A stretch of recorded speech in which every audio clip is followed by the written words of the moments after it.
Good morning. Morning. I am not happy. Not happy. I'm back to holding my dumb cell phone because everything is screwed up. And we have a guest all lined up that we cannot make work. Zoom, I'm not happy with you. Not at all. Because it all got screwed up, so we're going to reschedule him because we don't want to have these conversations with guests and have them not work. So we're just on, we'll be done in the same amount of time, I think, because it totally, of course, curtailed and kiboshed our conversation. But I guess the thing for today to think about is how often in life do the best laid plans fall apart? And how you deal with them is actually what matters. Absolutely. This is a perfect example. Yeah. One of us is handling this with much more magnanimousness than the other, and that would not be me.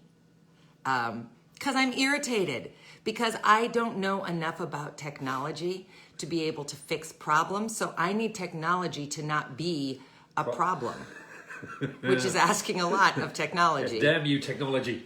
Yeah. So I guess what we'll say is this. 4 years ago, Maz Mary would have been the equivalent to a 6-foot, 3-year-old at the grocery store. Yeah, absolutely. When his mother said, "You cannot have that treat." And he is cool, calm, and collected today, and I want to break my computer. I am incredibly disappointed, but that's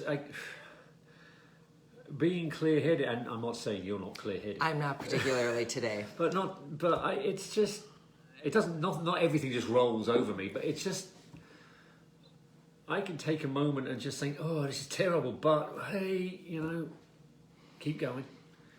And for the last, 3 years, 8 months and 1 day, this has been my wonderful lot in life. Yeah. We've got disappointments. We have to go to Minneapolis on the 14th because my nationalization application has been waiting for 11 months. I can't imagine why the federal government is operating at such a competent level these days. My green card runs out next month, so we just have to go down there and I can get an extension and everything's going to be fine. It's just a pain, but I'm hanging on to everything's going to be fine. Our wonderful guest, when we get this working, it's going to be worth the wait. It will. In a few hours, Well, we won't do it today. Yeah, we'll have him on in next week or the week after, because we got to stay with our rhythm. But yeah, how you deal with disappointment and just dumb bad luck is at least how as important as you deal with the greatest success. Yeah. Yeah, I agree, Sandra. It is like we're looking right at each other. I can't see you, but I can imagine you. But this is incredibly disappointing because our guest we will have our guest again, and he is going to be spectacular. Yeah. So the focus for the weekend is, this isn't catastrophic. He's not on because there was a terrible accident or because something really awful happened. He's not on because I can't figure out the technology. And in the big picture of what so many millions of people are dealing with, this doesn't even rate as a speed bump. It's a disappointment.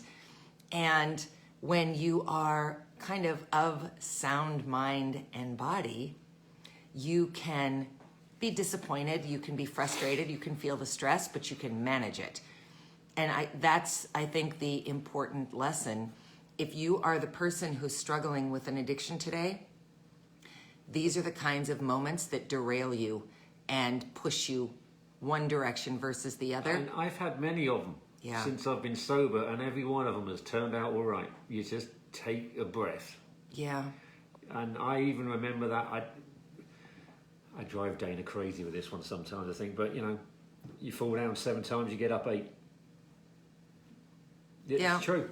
I mean, we're going to get this work. Well, Dana will We. eventually work out how to That'd get be this the done. royal we at this And if house. not, she will phone her secret weapon, her wonderful staff member Danica, who will get this perfectly well sorted out. Bless you, Danica. Yeah. So, happy weekend. Take the stress and the disappointment and the hiccups in stride. Don't let them derail you. Don't let them push you backwards. Don't let them sort of give you permission to slip into whatever it is you're trying to work through, because the path to sobriety is not always smooth, but it's so much better than to not be on it at all. This is true, and it's also the path to happiness. You don't have to be, you don't have to be a recovering alcoholic to have a bad day. Everyone has bad days. It's actually, we can learn from each other how to deal with them. Yeah. Actually, talking to an addict who's enjoying sobriety would be best, because there's a wonderful clarity of thought in your head most of the time if you're in a happy place and sober. That I can't talk enough about, because it's a wonderful feeling. Yeah, so sorry about the technical difficulty. We're We'll catch you disappointed Monday. too. We'll see you on Monday. Have a great weekend. Think back to yesterday's challenge. It's going to be a lovely Yes. weekend. So definitely over tip. And if you are in the Fargo Moorhead community, it's Studio Crawl weekend. And a number of artists have set their stuff up in safe, socially distanced ways. And a number of artists are doing it virtually. So be sure that you stop and support some local artists this weekend, and have a great weekend. And we'll hopefully be back fixed a little bit for Monday. Bye. Have a good weekend.